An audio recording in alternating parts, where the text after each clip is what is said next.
പറയാനുള്ളത് എന്താണെന്ന് ചോദിച്ചാൽ പ്രോപ്പർട്ടീസ് ഓഫ് സോൾസിനെ കുറിച്ചാണ്. അവിടെ ജസ്റ്റ് ഒരു സോൾസ് എന്താണെന്ന് വീണ്ടും റിപ്പീറ്റ് ചെയ്ത് പറയുകയാണ്. ഇവിടെ എന്തൊക്കെയാണ് പറയുന്നത്? സോൾ എന്ന് പറഞ്ഞാൽ അതിലെ ഡിസ്പേഴ്സ്ഡ് ഫേസ് എന്ന് പറയുന്നത് സോളിഡാണ്. ഡിസ്പെർഷൻ മീഡിയം എന്ന് പറയുന്നത് എന്തായിരിക്കും? ഒരു ലിക്വിഡ് ആയിരിക്കും. പിന്നെ അവരുടെ ഡയാമീറ്റേഴ്സ് എന്ന് പറയുന്നത് അതിലെ പാർട്ടിക്കിൾസിനെ ഡയാമീറ്റേഴ്സ് എന്ന് പറയുന്നത് 1 to 1000 നാനോമീറ്റർ ആണ്. പിന്നെ വേറെ എന്താണ്? നമുക്കൊരിക്കലും അതിനെ മൈക്രോസ്കോപ്പ് യൂസ് ചെയ്തിട്ട് നമുക്കൊരിക്കലും എന്താവില്ല, വിസിബിൾ ആയിരിക്കില്ല. അവർ നമ്മുടെ ഓർഡിനറി ഫിൽറ്റർ പേപ്പറിലൂടെ എന്തെങ്കിലും പാസ് ചെയ്തിട്ട് പോരും. അതുപോലെ എന്താണ്, കുറേ നേരം നമ്മൾ സ്റ്റാൻഡ് ചെയ്യുക വെച്ച് കഴിഞ്ഞാൽ ഒരിക്കലും അതിലത്തെ പാർട്ടിക്കിൾസ് എന്ത് ചെയ്യില്ല, സെറ്റിൽ ഡൗൺ ചെയ്യില്ല. അപ്പോൾ ഇത്രയും ജനറൽ പ്രോപ്പർട്ടീസാണ്. ഇനി ബാക്കി പ്രോപ്പർട്ടീസ് എന്ന് പറയുന്നത് 3 പ്രോപ്പർട്ടീസാണ് നമുക്ക് പഠിക്കാനുള്ളത്. അതിൽ ഫസ്റ്റ് വണ്ണാണ് കൈനറ്റിക്, സെക്കൻഡ് വൺ ഒപ്റ്റിക്കലും, തേർഡ് വൺ എന്ന് പറയുന്നത് ഇലക്ട്രിക്കൽ പ്രോപ്പർട്ടീസാണ് പഠിക്കാനുള്ളത്. അതിൽ ആദ്യത്തത് കൈനറ്റിക് പ്രോപ്പർട്ടി. അപ്പോൾ കൈനറ്റിക് പ്രോപ്പർട്ടി എന്ന് പറയുമ്പോൾ നമ്മൾ പഠിക്കേണ്ടത് ബ്രൗണിയൻ മോഷനെ കുറിച്ചാണ്. അപ്പോൾ അതിനെക്കുറിച്ച് പറയുമ്പോൾ ആദ്യമായിട്ട് ഇംഗ്ലീഷ് ബൊട്ടാനിസ്റ്റ് ആയിട്ടുള്ള റോബർട്ട് ബ്രൗണ് 1827 എന്ത് ചെയ്തു? കുറച്ച് ഒബ്സർവേഷൻ നടത്തി. എന്താ ഒബ്സർവേഷൻ നടത്തിയത്? നമ്മൾ പോളൻ ഗ്രെയിൻസിനെ വാട്ടറിൽ സസ്പെൻഡ് ചെയ്യുമ്പോൾ അവിടെ എന്ത് നമുക്ക് ഒബ്സർവ് ചെയ്യാൻ പറ്റും? ഒരു കോൺസ്റ്റൻ്റ് ആയിട്ടുള്ള അൺഓർഗനൈസ്ഡ് മൂവ്മെൻറ്റ് നമുക്ക് അവിടെ നോട്ടീസ് ചെയ്യാൻ പറ്റും. ഇതേപോലെയുള്ള ഒരു അൺഓർഗനൈസ്ഡ് മൂവ്മെൻറ്റാണ് നമുക്ക് എവിടെയും കാണുന്നത്? കൊളോയിഡൽ പാർട്ടിക്കിൾസ് ആയ സോളിൽ നമുക്ക് കാണാൻ പറ്റുന്നത്, അല്ലെങ്കിൽ കൊളോയിഡൽ സൊല്യൂഷൻ ആയിട്ടുള്ള സോളിൽ നമുക്ക് കാണാൻ പറ്റുന്നത്. എപ്പോഴാണ് നമുക്കിത് വിസിബിൾ ആവുന്നത്? ഒരു അൾട്രാ മൈക്രോസ്കോപ്പ് യൂസ് ചെയ്യുന്ന സമയത്താണ്. ഈ അൺഓർഗനൈസ്ഡ് മൂവ്മെൻറ്റിനെയാണ് നമ്മൾ എന്ത് പറയുന്നത്? ബ്രൗണിയൻ മോഷൻ എന്ന് പറയുന്നത്. ഇനി അതിൻ്റെ ഡെഫിനിഷൻ അത് ഇമ്പോർട്ടൻ്റ് ആണ്, പഠിച്ചു വെക്കുക. The ceaseless erratic zigzag motion exhibited by the colloidal particle is called as Brownian motion അല്ലെങ്കിൽ ബ്രൗണിയൻ മൂവ്മെൻറ്റ്. ഒരു അൺസ്റ്റോപ്പ് ചെയ്യുന്ന, ഒരിക്കലും നമുക്ക് സ്റ്റോപ്പ് ചെയ്യാൻ പറ്റാത്ത സ്ട്രെയിറ്റ് ലൈനിൽ പോകുന്ന ഒരു സിഗ്സാഗ് മോഷൻ ആരാണ് എക്സിബിറ്റ് ചെയ്യുന്നത്? കൊളോയിഡൽ പാർട്ടിക്കിൾസാണ് എക്സിബിറ്റ് ചെയ്യുന്നത്. അതിനെയാണ് നമ്മൾ എന്ത് പറയുന്നത്? ബ്രൗണിയൻ മോഷൻ അല്ല എന്നുണ്ടെങ്കിൽ ബ്രൗണിയൻ മൂവ്മെൻറ്റ് എന്ന് പറയുന്നത്. ഇനി എന്തുകൊണ്ടാണ് ഈ ബ്രൗണിയൻ മോഷൻ നടക്കുന്നത്? നമ്മുടെ കൊളോയിഡൽ പാർട്ടിക്കിൾസും അതുപോലെ ഇപ്പോൾ നമ്മൾ ഡിസ്പേർഷൻ മീഡിയം എടുക്കുക. ഇപ്പോൾ ഡിസ്പേർഷൻ മീഡിയം വാട്ടർ ആണെന്നുണ്ടെങ്കിൽ എന്തുണ്ടാവും? വാട്ടർ മോളിക്യൂൾ H2O ഉണ്ടാവും. അപ്പോൾ ഈ H2O മോളിക്യൂൾസും നമ്മുടെ ഡിസ്പേർഷൻ ഫേസിലുള്ള മോളിക്യൂൾസും നമ്മൾ എന്ത് ചെയ്യും? കണ്ടിന്യൂസ് ആയിട്ട് അൺഈക്വൽ ബൊമ്പാർഡ്മെൻറ്റ് അവിടെ നടക്കുന്നുണ്ട്. അപ്പോൾ ഈ ബൊമ്പാർഡ് ചെയ്യുന്ന സമയത്ത് നമ്മുടെ മോളിക്യൂൾസ്, വാട്ടർ മോളിക്യൂൾസോ അല്ലെങ്കിൽ ഡിസ്പേർഷൻ മീഡിയത്തിലുള്ള ഏതാ മോളിക്യൂൾസ്, ആ മോളിക്യൂൾസ് എന്ത് ചെയ്യും? ഒരു മൊമെൻറ്റം കൊളോയിഡൽ പാർട്ടിക്കിൾസിന് ട്രാൻസ്ഫർ ചെയ്യും. അപ്പോൾ അവർ അവിടുന്ന് ഇവിടുന്നൊക്കെ ആയിട്ട് നോക്ക് ചെയ്യപ്പെടുമ്പോൾ അവരെന്താണ്? സിഗ്സാഗ് ആയിട്ടുള്ള മോഷൻ കാണിക്കും.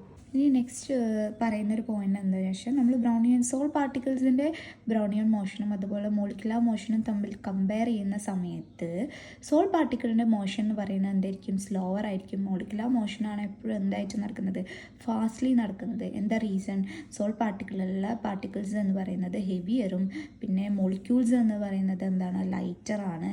ഹെവിയർ മോളിക്യൂൾസ് സ്ലോ ആയിട്ടേ മൂവ് ചെയ്യുള്ളൂ. ലൈറ്റർ മോളിക്യൂൾസ് എന്തായിരിക്കും?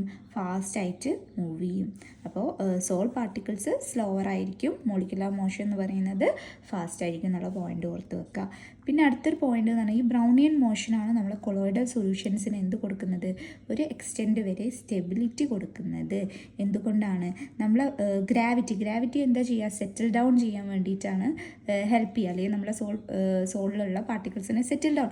ശരിക്കും നമ്മൾ പാർട്ടിക്കിൾസ് എന്ത് ചെയ്യാൻ പറ്റില്ല? സെറ്റിൽ ഡൗൺ ചെയ്യാൻ പാടില്ല. അപ്പോൾ ഫോഴ്സ് ഓഫ് ഗ്രാവിറ്റിക്ക് എഗെയിൻസ്റ്റ് ആയിട്ടാണ് ആരെ എപ്പോഴും ആക്ട് ചെയ്യുന്നത്? ബ്രൗണിയൻ മോഷൻ ആക്ട് ചെയ്യുന്നത്. അതുകൊണ്ടാണ് നമ്മുടെ ബ്രൗണിയൻ മോഷൻ എന്ത് ചെയ്യുന്നു പറയുന്നത്? നമ്മുടെ കൊളോയിഡൽ സൊല്യൂഷനിൽ സ്റ്റെബിലിറ്റി കൊടുക്കും എന്ന് പറയുന്നത്. ഇനി നെക്സ്റ്റ് പ്രോപ്പർട്ടിയാണ് എന്ത്? Optical property.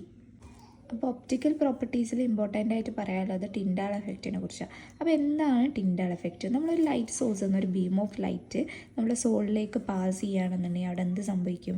നമുക്ക് ആ ലൈറ്റ് ബീമിനെ നമുക്ക് എന്ത് ചെയ്യാൻ പറ്റും? ഒരു ബ്രൈറ്റ് സ്ട്രീക്കായിട്ട് നമുക്കതിനെ വിസിബിൾ ആയിരിക്കും. എന്തുകൊണ്ടാണ് ഇതിനൊരു ബ്രൈറ്റ് സ്ട്രീക്കായിട്ട് നമുക്ക് വിസിബിലിറ്റി കാണിക്കുന്നത് വിചാരിച്ചാൽ ലൈറ്റിൻ്റെ സ്കാറ്ററിങ് കൊണ്ടാണ്. ആരാണ് സ്കാറ്ററിങ് ചെയ്യിപ്പിക്കുന്നത്? നമ്മളെ കൊളോയിഡൽ സൊല്യൂഷനിൽ പ്രസൻ്റ് ആയിട്ടുള്ള കൊളോയിഡൽ പാർട്ടിക്കിൾസ് ആണ് ഈ ലൈറ്റിനെ എന്ത് ചെയ്യുന്നത്? സ്കാറ്റർ ചെയ്യുന്നത്. സ്കാറ്റർ ചെയ്യുമ്പോൾ ഈ ലൈറ്റിനെ നമുക്കൊരു ബ്രൈറ്റ് സ്ട്രീക്കായിട്ട് ഒബ്സർവ് ചെയ്യാൻ പറ്റും. ആ ഒരു എഫക്റ്റിനെയാണ് നമ്മൾ എന്ത് പറയുന്നത്, ടിൻഡാൽ എഫക്റ്റ് എന്ന് പറയുന്നത്. അപ്പോൾ ഈ സ്കാറ്ററിങ് കാരണം ലൈറ്റിന് നമുക്ക് ഒരു ഇല്ലുമിനേറ്റഡ് പാത്ത് നമുക്ക് എപ്പോഴും വിസിബിൾ ആയിരിക്കും. ആ ഇല്ലുമിനേറ്റഡ് പാത്തിനെയാണ് നമ്മൾ എന്ത് പറയുന്നത്, ടിൻഡാൽ ബീം. അല്ല എന്നുണ്ടെങ്കിൽ ടിൻഡാൽ കോൺ എന്ന് പറയുന്നത്. ഈ ഷോർട്ടർ വേവ് ലെങ്ത് ഉള്ള വേവ്സാണ് വരുന്നതെന്ന് വെച്ചാൽ നമ്മുടെ ഇതിൻ്റെ ലൈറ്റ് സ്കാറ്ററിങ് നടന്നിട്ട് നമുക്ക് മോർ ഇൻറ്റൻസ്ലി ആയിരിക്കും ആ ഒരു പോർഷൻ എന്ത് ചെയ്യുക, വിസിബിളായിട്ട് ഉണ്ടാവുക. അതുകൊണ്ട് നമുക്ക് കളർലെസ് അല്ലെങ്കിൽ പേൽ കളർഡ് സോൾസ് എപ്പോഴും ഏത് കളറിലായിരിക്കും, ബ്ലൂയിഷ് ടിൻഡാൽ ബീമാണ് കാണിക്കുന്നത്. ഈ ടിൻഡാൽ എഫക്റ്റിന് 2 എക്സാമ്പിൾസ് പറയുകയാണെന്നുണ്ടെങ്കിൽ, സിനിമാ ഹാൾസിലൊക്കെ പ്രൊജക്ടറിൽ നിന്ന് വരുന്ന ലൈറ്റൊക്കെ നമുക്ക് വിസിബിൾ ആവുന്നത് എന്തുകൊണ്ടാണ്, ടിൻഡാൽ എഫക്റ്റ് കൊണ്ടാണ്. അതുപോലെ സെമി ഡാർക്കൻ റൂമിലേക്ക് ഒരു ബീം ഓഫ് ലൈറ്റ് എൻ്റർ ചെയ്യുന്നതൊക്കെ നമുക്ക് വിസിബിൾ ആയിരിക്കും. അതൊക്കെ എന്തുകൊണ്ടാണ്, ടിൻഡാൽ എഫക്റ്റ് കൊണ്ടാണ് എന്നാണ് പറയുന്നത്. ഇനി നെക്സ്റ്റ് 2 പ്രോപ്പർട്ടീസ്, 2 കാര്യങ്ങളാണ് എപ്പോഴും ടിൻഡാൽ എഫക്റ്റ് നടക്കണമെങ്കിൽ 2 കാര്യങ്ങൾ എപ്പോഴും അത് ആ ഒരു കൊളോയിഡൽ സൊല്യൂഷൻസ് ഫോളോ ചെയ്യണം. ഫസ്റ്റ് വൺ എന്ന് പറയുന്നത്, നമ്മുടെ ഡിസ്പേഴ്സ്ഡ് പാർട്ടിക്കിൾസും വേവ് ലെങ്ത്തും തമ്മിൽ കമ്പയർ ചെയ്യുകയാണെന്നുണ്ടെങ്കിൽ ഡിസ്പേഴ്സ്ഡ് പാർട്ടിക്കിൾസിൻ്റെ ഡയാമീറ്റർ ഒരിക്കലും വേവ് ലെങ്ത്തിനെക്കാളും അത്ര ചെറുതാവാൻ പാടില്ല. അതായത് അവർ കമ്പയറബിൾ ആയിരിക്കണം, ഡയാമീറ്ററും വേവ് ലെങ്ത്ത് എപ്പോഴും എന്തായിരിക്കണം, കമ്പയറബിൾ ആയിരിക്കണം. ഈ സെക്കൻഡ് പോയിന്റ് എന്ന് പറഞ്ഞാൽ ഡിസ്പേഴ്സ്ഡ് ഫേസും ഡിസ്പെർഷൻ മീഡിയം എടുക്കുന്ന സമയത്ത് അവരെ റിഫ്രാക്റ്റീവ് ഇൻഡെക്സിൽ ഒരു ലാർജ് ഡിഫറൻസ് നമുക്ക് നോട്ടീസ് ചെയ്യാൻ കഴിയണം. ഈ ഒരു 2 ക്യാരക്ടർ ഫോളോ ചെയ്താൽ മാത്രമേ നമുക്ക് എന്ത് ഒബ്സർവ് ചെയ്യാൻ പറ്റുള്ളൂ, ഇൻറ്റൻസ് ആയിട്ടുള്ളൊരു ടിൻഡാൽ എഫക്റ്റ് നമുക്ക് ഒബ്സർവ് ചെയ്യാൻ പറ്റുള്ളൂ. അപ്പോൾ ജനറലി ഇത് ലയോഫോബിക് സോൾസ് ആണ് നമുക്കൊരു ഇൻറ്റൻസ് ടിൻഡാൽ എഫക്റ്റ് കാണിക്കുന്നത്. ലയോഫോബിക് സോൾസിലാണ് എന്തുള്ളത്, ഇവർ തമ്മിലുള്ള ഈ 2ാമത്തെ പോയിന്റ് പറഞ്ഞില്ലേ, റിഫ്രാക്റ്റീവ് ഇൻഡെക്സിൽ ഒരു ലാർജ് ഡിഫറൻസ് ഉള്ളത് ലയോഫോബിക് സോൾസിലാണ്. അതുകൊണ്ടാണ് ലയോഫോബിക് സോൾസ് എപ്പോഴും സ്ട്രോങ് ടിൻഡാൽ എഫക്റ്റ് നമുക്ക് കാണിക്കുന്നത്. ഇനി ലയോഫിലിക് എടുക്കുകയാണെങ്കിൽ എന്താ സംഭവിക്കുക, നമുക്ക് വീക്കായിട്ടുള്ളൊരു ടിൻഡാൽ എഫക്റ്റാണ്. കാരണം ലയോഫിലിക്കിലെ ഡിസ്പേഴ്സ്ഡ് പാർട്ടിക്കിൾസിൻ്റെ മുകളിൽ എപ്പോഴും എന്തുണ്ടാവും, നമ്മുടെ ഡിസ്പേഴ്സ്ഡ് മീഡിയം അല്ലെങ്കിൽ സോൾവെൻറ്റിൻ്റെ ഒരു ഷീറ്റ് നമുക്ക് അതിൻ്റെ മുകളിൽ കാണാൻ പറ്റുന്നതാണ്. അപ്പോൾ അവർ തമ്മിൽ എന്തുണ്ടാവില്ല, റിഫ്രാക്റ്റീവ് ഇൻഡെക്സിൽ വലിയൊരു ചേഞ്ച് ഉണ്ടാവില്ല. ലയോഫിലിക് സോൾസിലെ ഡിസ്പേർഷൻ മീഡിയം ഡിസ്പേഴ്സ്ഡ് പാർട്ടിക്കിൾസിൻ്റെയും റിഫ്രാക്റ്റീവ് ഇൻഡെക്സ് എന്തുണ്ടാവില്ല, അത്ര ഡിഫറൻസ് ഉണ്ടാവില്ല. അതുകൊണ്ട് നമുക്കൊരു വീക്കായിട്ടുള്ള ടിൻഡാൽ എഫക്റ്റാണ് ലയോഫിലിക് സോൾസിൽ നമുക്ക് കാണാൻ പറ്റുന്നത്. ഇനി ഈ ടിൻഡാൽ എഫക്റ്റ് നമുക്ക് എന്തിനൊക്കെ യൂസ് ചെയ്യാൻ പറ്റും, ട്രൂ സൊല്യൂഷൻസും കൊളോയിഡൽ സൊല്യൂഷൻസും തമ്മിൽ എപ്പോഴും ഡിസ്റ്റിങ്ക്വിഷ് ചെയ്യാൻ വേണ്ടിയിട്ട് നമുക്ക് ടിൻഡാൽ എഫക്റ്റ് എപ്പോഴും നമ്മുടെ കൊളോയിഡൽ സൊല്യൂഷൻസ് മാത്രമേ ടിൻഡാൽ എഫക്റ്റ് കാണിക്കുള്ളൂ. ട്രൂ സൊല്യൂഷൻസ് ഒരിക്കലും ടിൻഡാൽ എഫക്റ്റ് കാണിക്കില്ല. കാരണം ട്രൂ സൊല്യൂഷൻസിലുള്ള പാർട്ടിക്കിൾ സൈസ് എന്ന് പറയുന്നത് അത്രയും മൈന്യൂട്ട് ആയതുകൊണ്ട് അവരൊരിക്കലും ലൈറ്റിനെ എന്ത് ചെയ്യൂല, സ്കാറ്റർ ചെയ്യൂല.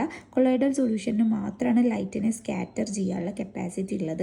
അതുകൊണ്ട് ടിൻഡാൽ എഫക്റ്റ് നമുക്ക് ട്രൂ സൊല്യൂഷനെയും കൊളോയിഡൽ സൊല്യൂഷനെയും ഡിസ്റ്റിങ്ക്വിഷ് ചെയ്യാൻ വേണ്ടിയിട്ട് യൂസ് ചെയ്യാൻ പറ്റും. ഇനി ടിൻഡാൽ എഫക്റ്റിൻ്റെ ഒരു ആപ്ലിക്കേഷൻ എന്ന് പറയുന്നത് അൾട്രാ മൈക്രോസ്കോപ്പിലാണ് വരുന്നത്. അൾട്രാ മൈക്രോസ്കോപ്പ് യൂസ് ചെയ്തിട്ടാണ് നമ്മൾ കൊളോയിഡൽ സൊല്യൂഷനെ കുറിച്ച് എക്സ്റ്റെൻസീവായിട്ട് പല പഠനങ്ങളും നടക്കുന്നത്. ഇനി നെക്സ്റ്റ് എങ്ങനെയാണ് ഒരു അൾട്രാ മൈക്രോസ്കോപ്പ് വർക്ക് ചെയ്യുക എന്നുള്ളത് നമുക്ക് നോക്കാം. ഒരു അൾട്രാ മൈക്രോസ്കോപ്പിൽ നമ്മൾ എപ്പോഴും ഒരു ലൈറ്റ് സോഴ്സ് യൂസ് ചെയ്യുന്നുണ്ട്. ഈ ലൈറ്റ് സോഴ്സ് എന്ന് പറയുന്നത് എന്താണ്, അത്രയും പവർഫുൾസ് ആയിട്ടുള്ള സോഴ്സസ് ഓഫ് ലൈറ്റാണ് നമ്മളെപ്പോഴും യൂസ് ചെയ്യുക. ഒരു ആർക്ക് ലാമ്പൊക്കെയാണ് നമ്മളെപ്പോഴും യൂസ് ചെയ്യുന്നത്. അപ്പോൾ ഈ ആർക്ക് ലാമ്പിൽ നിന്നൊക്കെ വരുന്ന ലൈറ്റ് നമ്മളൊരു സീരീസ് ഓഫ് സ്ലിറ്റിലൂടെയും ലെൻസിലൂടെയും പാസ് ചെയ്തിട്ടാണ് എവിടെ എത്തുന്നത്, സോളിലേക്ക് നമ്മളുടെ ബീം ഓഫ് ലൈറ്റ് എത്തുന്നത്. അപ്പോൾ സോളിലേക്ക് ലൈറ്റ് ബീം എത്തുമ്പോൾ എന്ത് സംഭവിക്കും, ലൈറ്റിൻ്റെ സ്കാറ്ററിങ് നടക്കും, അവിടെ ടിൻഡാൽ എഫക്റ്റ് നടക്കും, അവിടെ ടിൻഡാൽ ബീം ഫോം ചെയ്യും. അപ്പോൾ ഈ ടിൻഡാൽ ബീം ഫോം ചെയ്യുന്ന സമയത്ത് അല്ലെങ്കിൽ ടിൻഡാൽ കോണ് ഫോം ചെയ്ത് കഴിഞ്ഞാൽ അതിന് റൈറ്റ് ആംഗിൾ ആയിട്ടൊരു മൈക്രോസ്കോപ്പ് വെച്ച് കഴിഞ്ഞാൽ നമുക്കിതിനെ ഒബ്സർവ് ചെയ്യാൻ പറ്റും. അപ്പോൾ ഒബ്സർവ് ചെയ്യുന്ന സമയത്ത് നമുക്ക് ആ പാർട്ടിക്കിൾസിനൊക്കെ എങ്ങനെ വ്യൂ ചെയ്യാൻ പറ്റും അല്ലെങ്കിൽ ഡിറ്റക്റ്റ് ചെയ്യാൻ പറ്റും. ആ പാർട്ടിക്കിൾസൊക്കെ ലൈറ്റിൻ്റെ കളറിൽ അല്ലെങ്കിൽ ലൈറ്റിൻ്റെ പോലെയുള്ള ബ്രൈറ്റ് സ്പോട്ട്സ് ആയിട്ടാണ് നമുക്ക് വിസിബിൾ ആയിട്ടുണ്ടാവുക. അവരെന്താണ് ഒരു ഡാർക്ക് ബാക്ക്ഗ്രൗണ്ടിൽ നമ്മൾ നോക്കുകയാണെങ്കിൽ ഇറഗുലറായിട്ട് മൂവ് ചെയ്യുന്ന ബ്രൈറ്റ് സ്പോട്ടായിട്ടാണ് നമുക്ക് വിസിബിൾ ഉണ്ടാവുക. അപ്പോൾ അത് വിസിബിളായിട്ട് നമുക്ക് അതിനെക്കുറിച്ച് എന്ത് ചെയ്യാൻ പറ്റും, പല സ്റ്റഡീസും നടത്താൻ പറ്റും. അതാണ് അൾട്രാ മൈക്രോസ്കോപ്പിൽ ഏതിൻ്റെ ആപ്ലിക്കേഷൻസ് ആണ് വരുന്നത്? ടിൻഡാൽ എഫക്റ്റിൻ്റെ ആപ്ലിക്കേഷൻസ് ആണ് വരുന്നത്.